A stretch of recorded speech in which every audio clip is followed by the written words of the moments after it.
tarea sería decir qué distribución es. ¿Qué distribución es y qué constante le falta para completarla? Es una binomial y le faltan las combinaciones de NP, bueno, N en Y. De N en Y. Ok. Efectivamente, si se dan cuenta, no tengo aquí una tabla de distribuciones, pero para completar una binomial solamente le faltan las combinaciones de N en Y. ¿Están de acuerdo?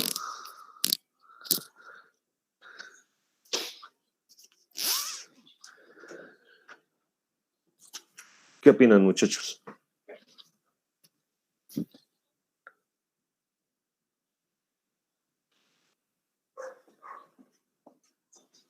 ¿Siguen ahí? Estamos de acuerdo. Profe, ¿Qué pasó?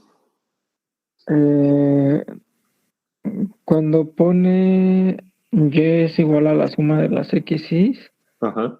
luego tiene uno entonces y luego como... Eso es un tachón. es un tachón nada más, lo debo de ignorar. Sí, ignórenlo, no, eso es un tachón. Entonces, para completar esta binomial, tenemos solamente nos harían falta estas combinaciones de N en Y, que, si se dan cuenta, cumple que no le estamos sumando nada, lo estamos multiplicando, y cumple que es una constante. ¿Por qué? Porque depende solamente de valores conocidos. ¿Conocemos N? Sí, porque es el tamaño de la muestra. ¿Conocemos a Y? Sí, porque es la suma de cada una de las realizaciones, de cada uno de los experimentos, de cada una de las variables XY, y en teoría ya conocemos las variables XY porque están dadas. Y sin embargo, está mal. No es una binomial. ¿Por qué no es una binomial? Por algo que se nos suele escapar mucho. Y por eso me gusta me gusta mucho este ejemplo, porque esto que les voy a comentar se vuelve obvio en este ejercicio. Sería porque... A ver, dime. Y debería de ser una probabilidad entre 0 y 1, pero al ser la suma de las X, pues es mayor que 1. Más o menos. Si agarraste el idea, pero no completamente. ¿Por qué no es una binomial? Si tomamos a esto como una binomial, ¿cuál es la variable aleatoria? Teta. No, en una distribución binomial, la variable aleatoria tendría que ser Y. Si esto fuera una binomial, esto sería una binomial con parámetros n teta. Y la variable aleatoria sería Y. Sin embargo, por cómo está construido esto, ¿cuál es la variable aleatoria?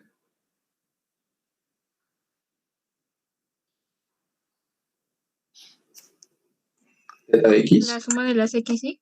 No, la variable aleatoria es teta. La variable aleatoria siempre ha sido teta. Siempre, muchachos. Por eso, y esto de nuevo se vuelve algo muy importante. En estadística bayesiana nunca pierdan de vista cuál es la variable aleatoria. ¿Dónde está la variabilidad? ¿Cuál es la variable aleatoria? Porque si no es muy fácil cometer ese error.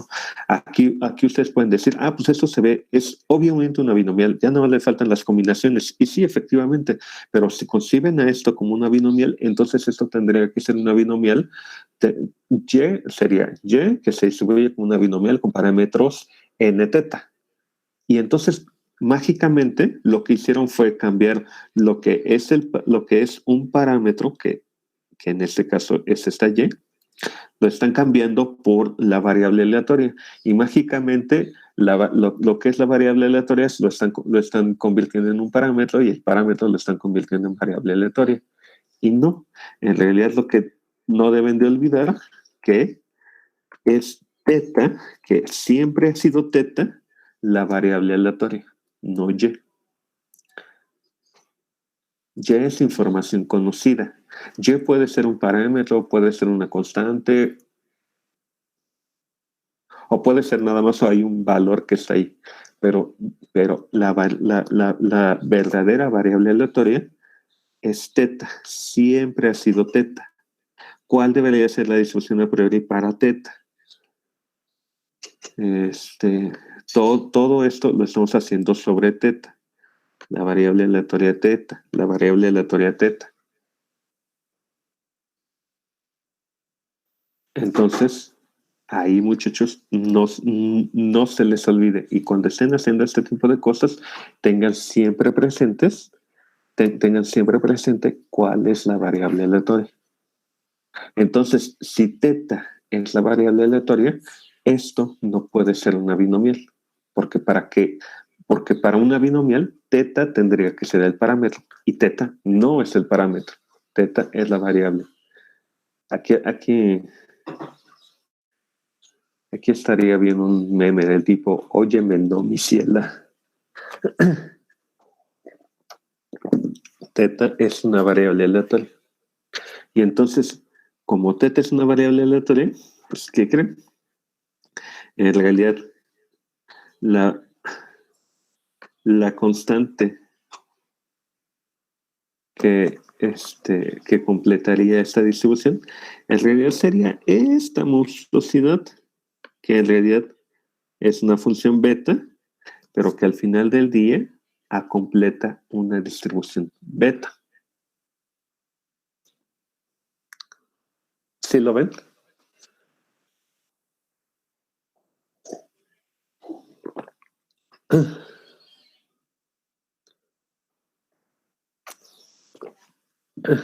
Chicos, chicas.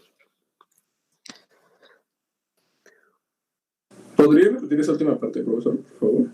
¿Lo de la beta? Ajá, bueno, no, o sea, ¿cómo es que dijo que sacábamos ese cociente de las gamas? Esto nada, sí, fíjense, aquí literal es, si tienen ahí una tabla de distribuciones, espero que sí, busquen la distribución beta.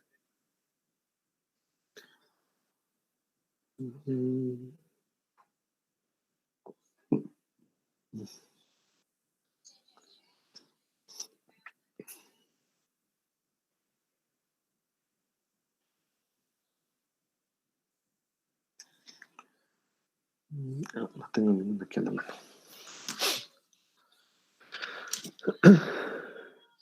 ¿Ya buscaron la distribución beta? Sí. ¿Ya vieron que en realidad tiene esta misma estructura? Sí. Y más bien lo único que nos hacía falta era esta constante.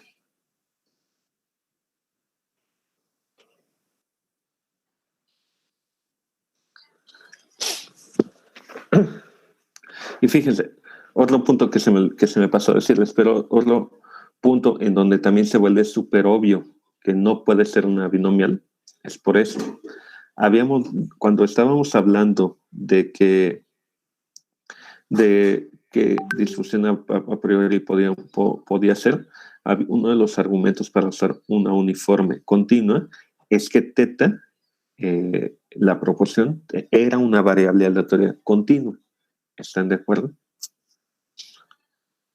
Sin embargo, cuando dicen que, entonces estamos diciendo teta es una variable aleatoria continua. Eso significa que la distribución a priori es una distribución continua también, pero eso significaría también que la distribución a posteriori también tendría que ser una distribución continua. Y sin embargo, cuando se señala que esto es una binomial, mágicamente estamos olvidando que habíamos dicho que tenía que ser una distribución continua. Mágicamente nos estamos yendo mágicamente estamos queriéndole acomodar una distribución discreta, lo cual pues tampoco está bien. ¿Sale?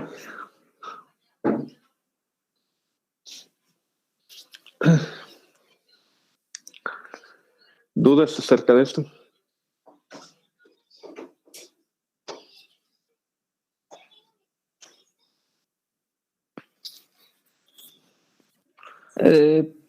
Yo tengo una.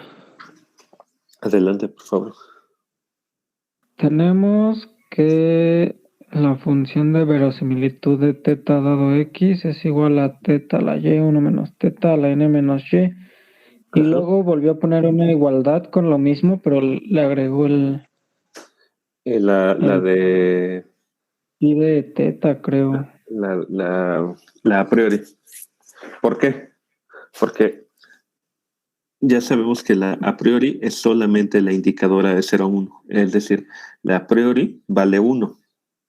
Eso significa que esto va a seguir.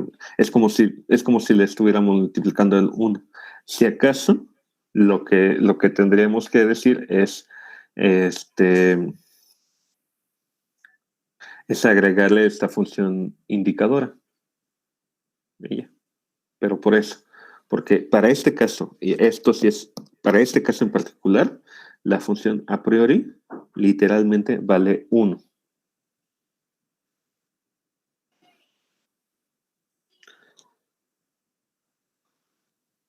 ¿De acuerdo? Sí, profe. Entonces, ¿alguien más? ¿Más dudas?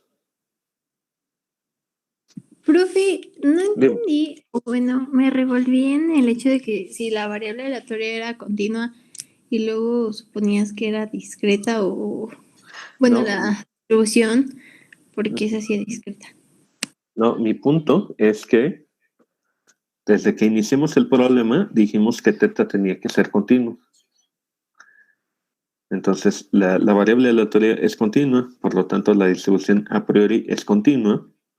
Y eso significa que la distribución a posteriori, tenemos la variable aleatoria, es decir, teta, es continua. Eso significa que la distribución a priori es una distribución continua. Pero eso significaría también que la distribución a posteriori también tiene que ser continua. Ahora, lo que yo les decía, que ahí también se veía que era un error. Cuando decimos, esto se ve como una binomial, entonces es una binomial, nada más le faltaban las combinaciones de en Y ya con eso ya completamos nuestra binomial.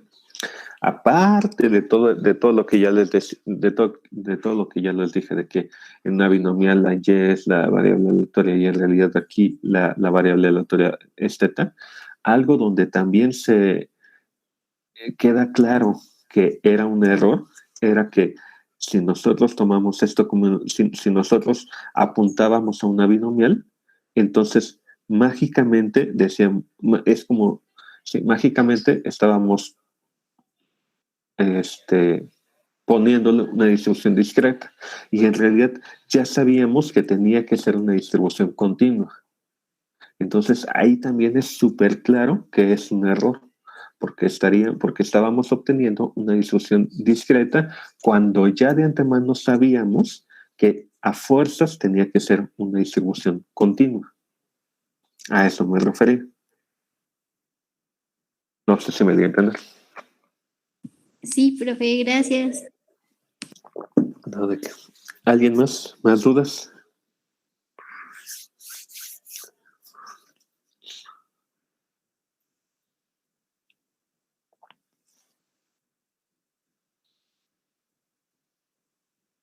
Yo una, profe, ¿puede haber casos mixtos?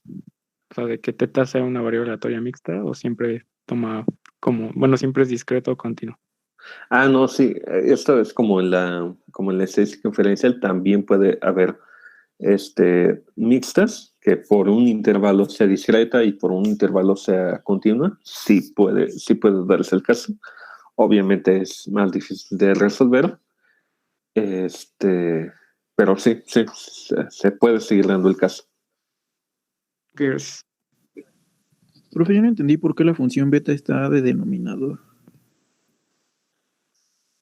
Porque aquí también estás algo bien.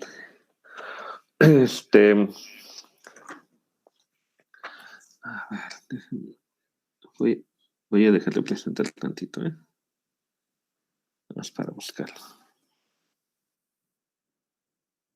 Profe, ¿qué preguntó el compañero?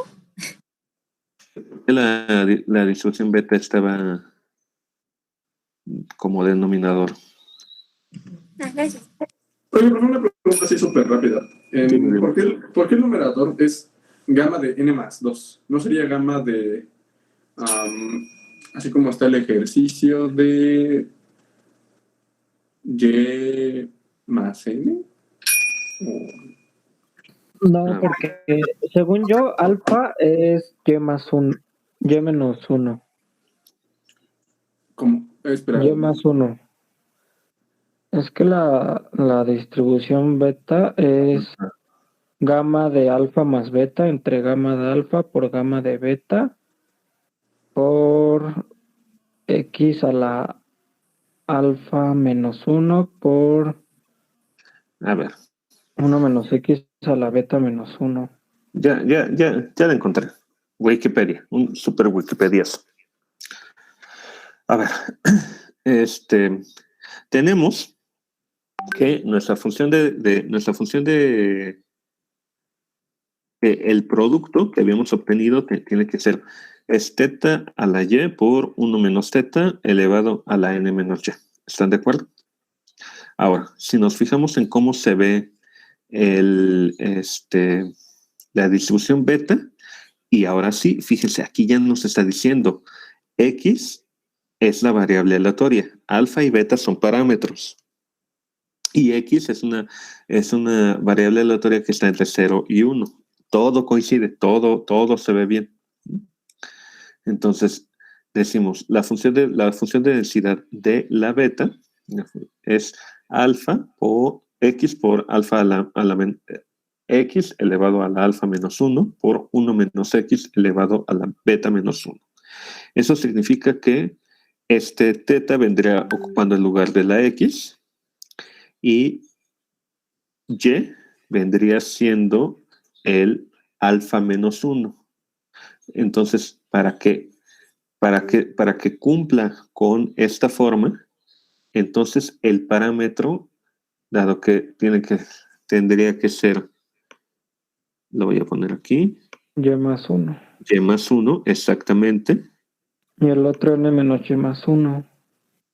Entonces, si se dan cuenta, ya con y más 1 y menos 1, esto de aquí, esto vendría siendo nuestra alfa.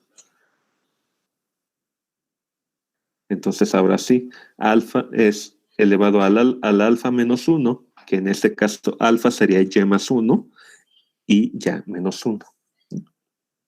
Lo mismo aquí, para el beta. El parámetro, aquí está elevado al parámetro beta menos 1. Para que se cumpla, entonces esto tendría que ser n menos y más 1 menos 1. Y entonces beta sería n menos y más 1. ¿De acuerdo? Ya lo vi. Por eso es que aquí abajo está un y más 1 y aquí abajo está un n menos y más 1. Ok. Sí, está bien. Ahora, ¿por qué porque nos dicen respecto a la pregunta que hace su compañero, ¿por qué la función beta está en el denominador? Porque sí es la función de densidad y la constante que nos está haciendo falta para completar la distribución beta es justamente esta constante, dividirla entre una función beta, alfa, beta. Donde entonces ahora el alfa es y más 1, el alfa es y más 1, el beta es n menos y más 1.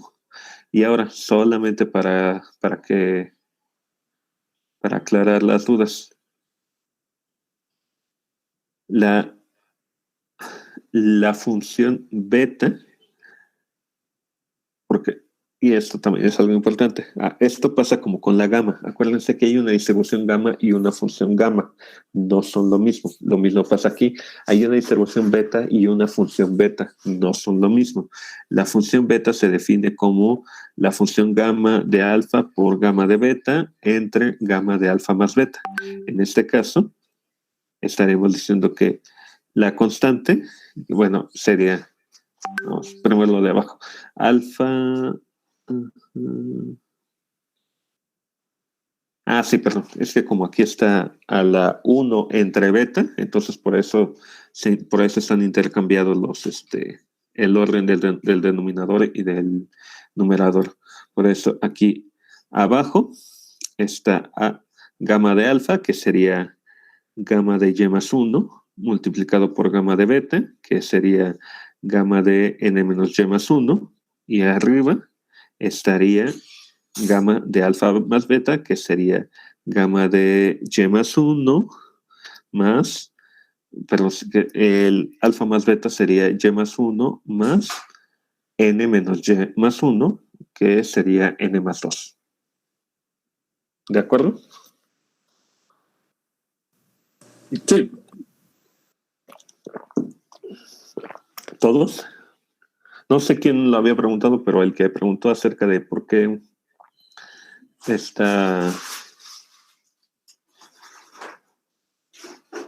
estaba abajo la función beta.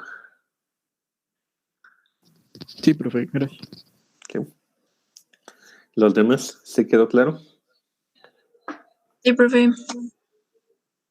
Entonces, les digo, sí, esto es una ayudadota. Efectivamente, el principio de proporcionalidad es una ayudadota, pero eso no significa que ya podemos tirarnos al desenfreno, al alcohol y a la lujuria. No, claro que no. Todavía tenemos que pensarle un poquito.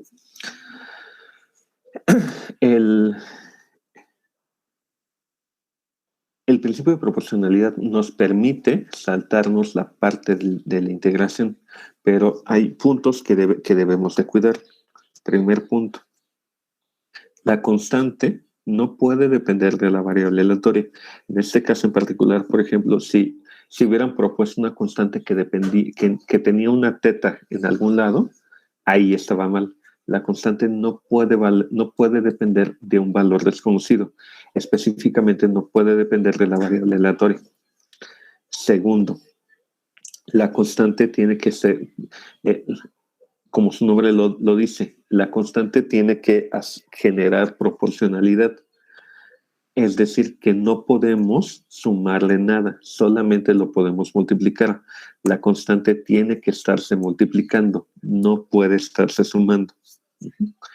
Y último, probablemente el más importante, no pierdan de vista cuál es la variable aleatoria. Nunca pierdan de vista cuál es la variable aleatoria. Eso, muchachos, tatúenselo, de verdad tatúenselo, porque yo creo que eso genera más problemas y genera más fallas que los dos anteriores, que los 2 puntos anteriores. Nunca olviden y nunca pierdan la pista de cuál es la variable aleatoria. Eso jamás lo olviden. En este caso, la variable aleatoria era teta, siempre fue teta. Al proponer una binomial, parecía muy fácil, parecía lo más obvio, pero ahí se nos olvidaba que la variable aleatoria era teta, ¿no? Entonces, esos puntos, muchachos, de verdad nunca los olviden. ¿De acuerdo? ¿Todas hasta aquí?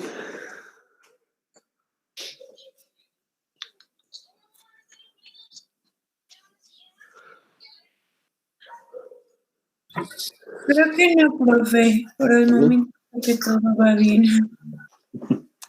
Entonces, vámonos a lo siguiente. Ahora, ya solucionamos la parte de la integración.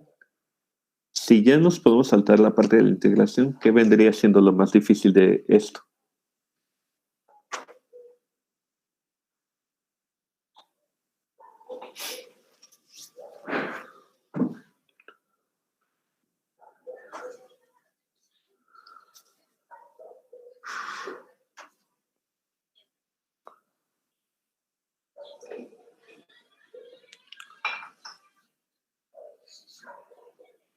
¿Qué fue lo más difícil de este ejercicio, muchachos? Pues yo creo que no perder de vista el parámetro, ¿no? Fíjense.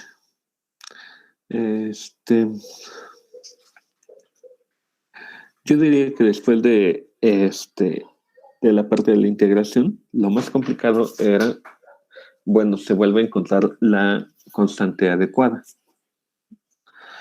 Una constante que cumpla con todo esto que les acabo de decir, que sea constante, que no lo tengas que sumar y que aparte cumpla con, respete el lugar de cada cosa dentro de lo que ya construiste. Es decir, que respeta que la variable aleatoria es una variable aleatoria, que respete que las constantes son constantes. Eso se vuelve lo más complicado. Sin embargo, también para eso ya encontraron, se encontró una forma de saltarse. Y eso es lo que se le conoce como familias conjugadas. ¿Qué son las familias conjugadas? Esto sí no va a aplicar para todas, esta es solamente para algunos casos, pero para aquellos casos donde aplique, pues es tremendamente útil. Para la mayoría de las distribuciones más usadas en estadística bayesiana, se tiene identificado una propiedad muy peculiar. Si la distribución a priori se elige perteneciente a cierta familia, entonces la distribución a posteriori también será miembro de la misma familia. ¿Se acuerdan del ejemplo de las lámparas? Sí. En ese ejercicio, alguno de ustedes, no me acuerdo quién, pero alguno de ustedes me preguntó, oiga, es que empezó con una gama y terminó con una gama. ¿Eso era a propósito o fue algo, o es algo excepcional de este ejercicio? Yo les decía en su momento que no era algo excepcional y que íbamos a volver a ello. Este es el momento. Efectivamente, en el ejemplo de las lámparas, estábamos trabajando con una familia conjugada. Todavía no se las presentaba, pero ya conocieron el concepto de familias conjugadas. ¿Qué es el concepto de familias conjugadas? Es un concepto muy sencillo. Dada la función de verosimilitud, si tú eliges una distribución a priori de cierto tipo, si son familias conjugadas, entonces van a terminar con una distribución a posteriori del mismo tipo. Y entonces ya no se tendrían que preocupar por buscar una constante o buscar cuál es la distribución que se acomoda, cuál es la distribución a completar. Ya no tendrían que preocuparse por eso, porque solamente se tendrían que preocupar por a completar, por ver cómo van a cambiar los parámetros, ¿no?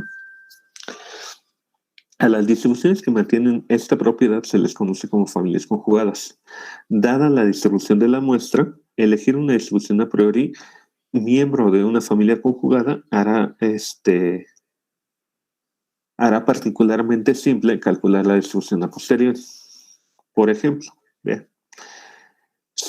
sea x1, x2 así hasta xn una distribución b con parámetro teta desconocido, pero con distribución a priori beta, distribución beta, beta, bueno, más bien debería ser a, b. Entonces la distribución a posteriori será una beta con parámetros alfa más la suma de las x's y beta más n menos la suma de las x's. ¿Por qué? Fíjense. Nosotros empezamos con una distribución a priori beta. Ya vimos,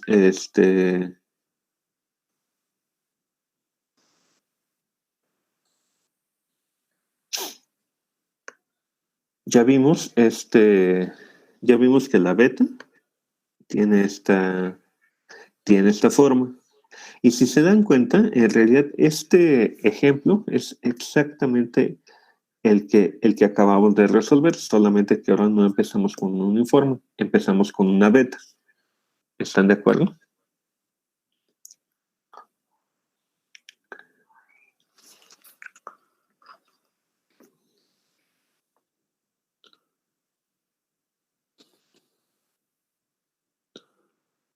Jóvenes. Sí, profe. Sí, profe. Pero, bueno, o sea, por ejemplo, en este caso, ¿por qué escogimos iniciar con una beta? O sea, Este es por puro ejemplo. Ese es solamente un ejemplo.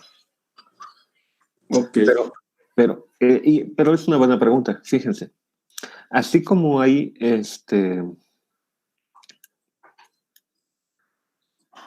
tablas de distribuciones, también hay tablas de familias conjugadas. Les voy a pasar una archivito. ¿Cómo son esas tablas de familias conjugadas?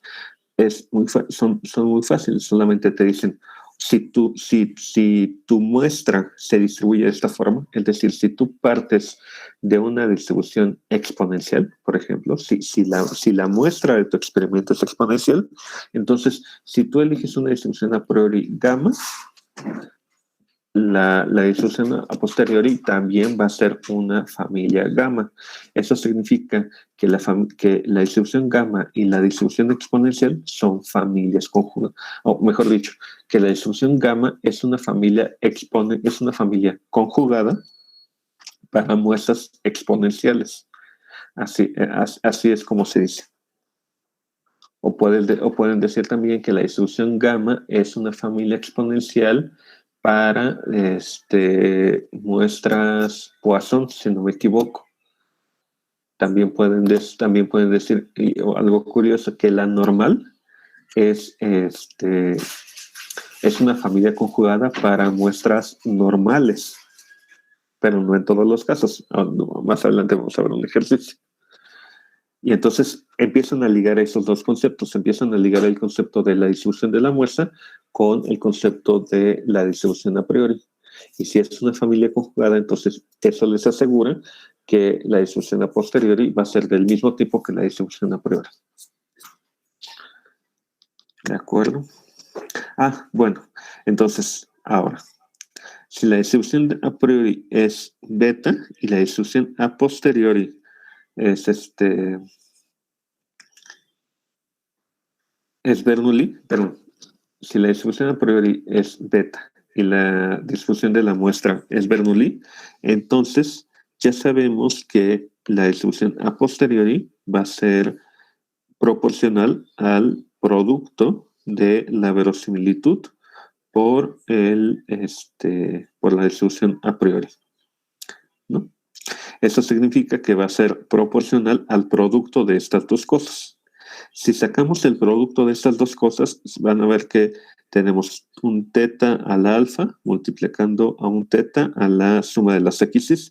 Eso significa que el resultado va a ser teta elevado a la alfa más la suma de las x's. Y tenemos un 1 menos teta elevado a la n menos x's. Y aquí un 1 menos teta elevado a la beta. Eso significa que vamos a tener acá en el producto un 1 menos teta elevado a la beta más n menos x's. Y ya nos faltaría este término constante, beta. Pero si se dan cuenta, entonces, esto ya nos está diciendo, ya es esta parte de acá. Y ya, ¿qué nos faltaría? Solamente nos faltaría a completar justamente la distribución beta, que la completamos con esta constante de acá. Y entonces lo que estaríamos diciendo es que la distribución beta es una familia conjugada para muestras Bernoulli. ¿Están de acuerdo? Insisto, todo esto, pues ahorita no lo estamos viendo, todo esto necesitan repasarlo en su tarea, que espero que ya la hayan iniciado. Hay varios ejercicios de familias conjugadas. Entonces, mi primera recomendación sería que se pusieran a hacer esos ejercicios y si tienen dudas, los podemos ver en la clase del sábado, por ejemplo.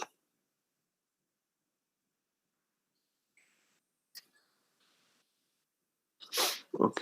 ¿Dudas hasta aquí?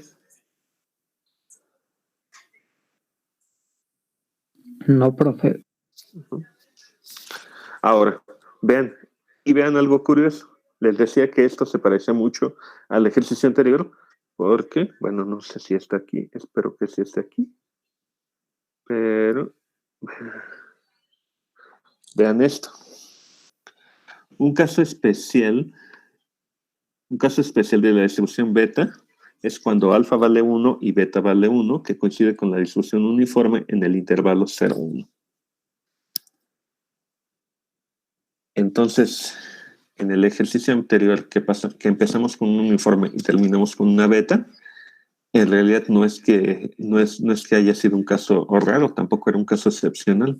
Más bien, en el ejercicio anterior también ocupamos el hecho, también ahí se asomaba el hecho de la familia conjugada. También, en realidad, también empezamos con una beta y terminamos con una beta, con la única diferencia de que empezamos con una beta con parámetros 1 y 1, que se sabe que una beta con parámetros 1 y 1 en realidad acaba siendo una uniforme 0,1, o también se conoce con el nombre de distribución beta degenerada. Y entonces en el ejercicio anterior también aplicamos el hecho de familia conjugada. Curioso, ¿no?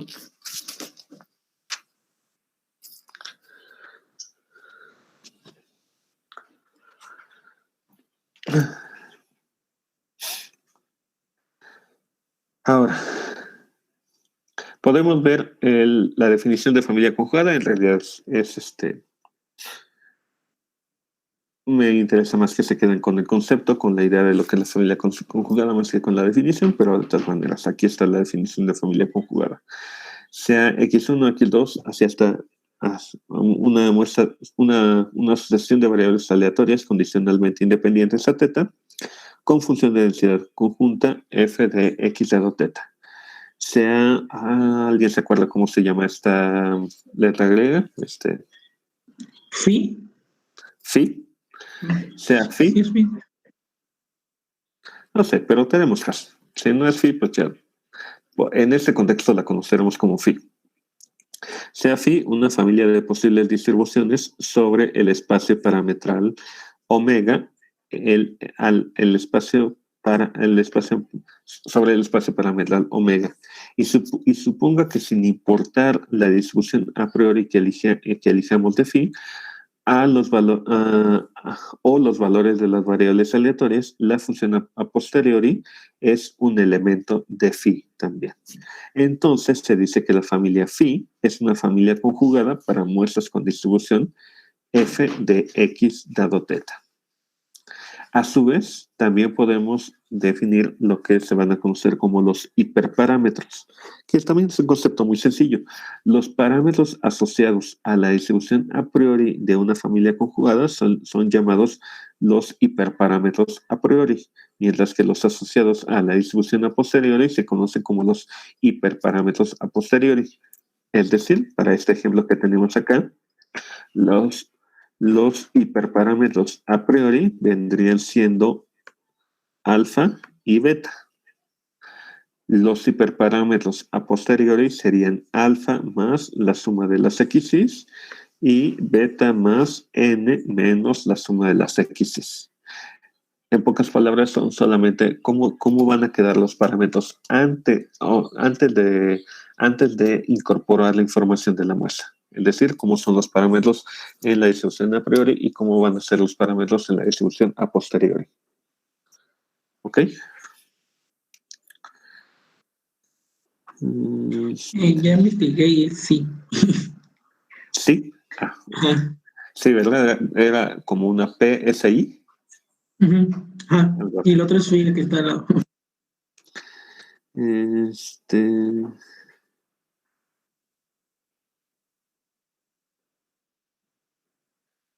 Bueno, si quieren. Híjole, es que estos ejemplitos mejor los vemos el sábado, para que retomemos la idea. Si los vemos ahorita, el sábado ya se les olvidó. Si los vemos el sábado, al menos hago que vuelvan a retomar esta idea. Entonces, de todas maneras, si quieren, échenle un ojo a los ejercicios que siguen. Digo, de todas maneras los vamos a hacer el sábado, pero échenle el ojo. ¿Dudas hasta aquí?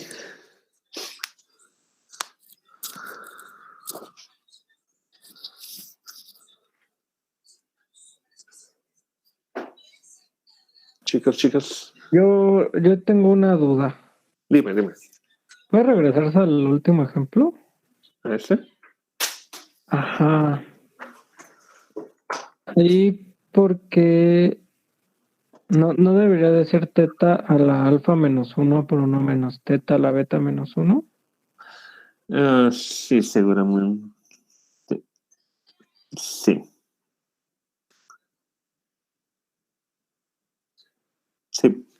Sí, en realidad sí. Ahí me equivoqué yo. Pero sí tienes razón. Ahí debería ser alfa, teta a la alfa menos 1 y 1 menos alfa a la beta menos 1.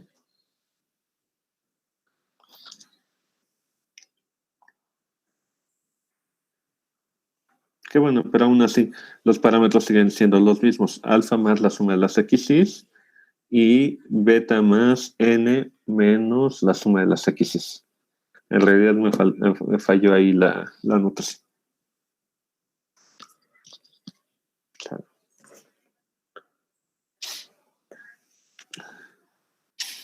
¿Alguien más?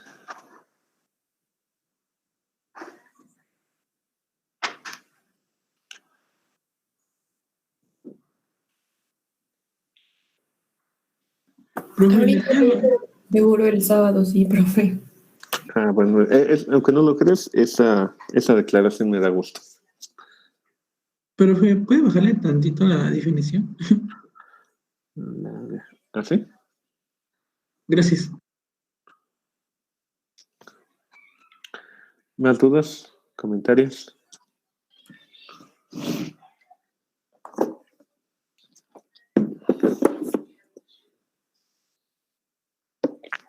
Como dice mi compañera, profe, yo creo que el sábado surgirán las dudas. Pues eso espero. De verdad eso me daría gusto. Ahorita como que todavía lo estoy procesando todo. No, está bien. Sí. No se preocupen, para eso están. De todas maneras, les digo, vuélvanlo a leer, vuélvanlo a repasar, chequen los ejercicios que están chequen los ejercicios que están en la página 10 y 11, que insisto, de todas maneras el sábado los vamos a volver a hacer, pero pues chequenlos para que ya tengan una idea de que pues de cómo va esta onda, o si no, para que tengan dudas, ¿no? Para que tengan muchas dudas. Y si no tienen, y si ahorita no tienen más dudas, nos vemos el sábado. ¿De acuerdo? Sí, profe. Perdón, Digan.